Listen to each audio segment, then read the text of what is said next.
Imagine walking into a parent-teacher conference and your child's teacher is vaping with an e-cigarette while talking to the parent right in front of you. Now, imagine walking into the county courthouse to pay your yearly taxes and the city clerk is vaping at her desk, a supposedly respectable place of business.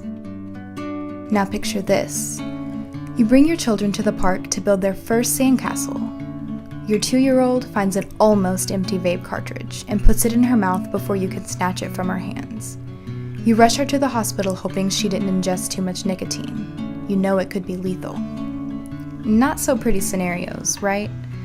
But similar scenarios are occurring within our hometown and all over Cherokee County.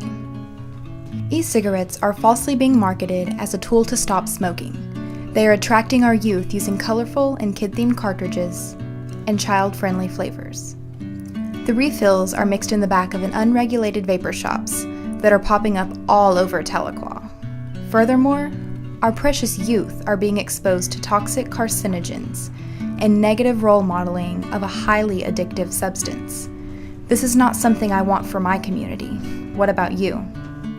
In 2010, Cherokee County was the 4th in the state to pass a tobacco-free parks policy, including all parks and outdoor recreational facilities. Now, 3 years later, we, the Cherokee County Tobacco Control Coalition, are partnering with Tahlequah's Best Coalition to continue the fight to keep Cherokee County city properties tobacco-free.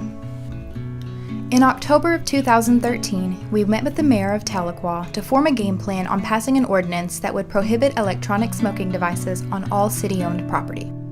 We set the date to present our ordinance to the City Council, and with less than a month's time to prepare, our Tobacco Control Coalition gathered research and prepared for the presentation. When the issue was presented to the City Council, it was met with much opposition. Coalition members, SWAT youth, and partners from different entities were all there to support us. But we weren't the only ones.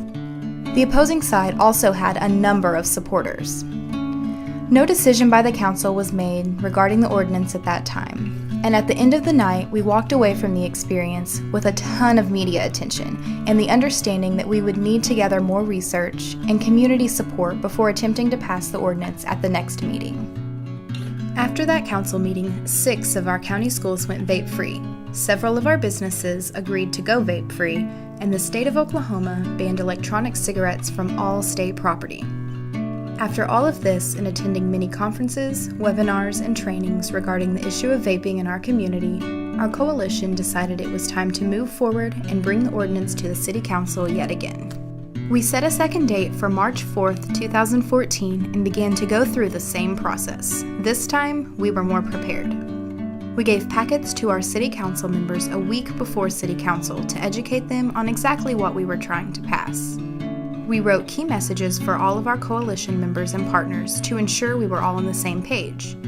We gathered signatures for a letter of support from large business supporters around our city and had plenty of research and documentation to support our case. Community partners, SWAT youth, and coalition members were still there supporting us along the way. On March 23, 2014, the ordinance was unanimously passed with no questions from the council asked. Needless to say, we were very excited. We are very proud of the positive support we have received from our community leaders. Cherokee County Tobacco Control Coalition and Tahlequah Best would like to thank our city officials for accepting the ordinance on tobacco-free city-owned property, including vaping, and making a difference in the health of our community.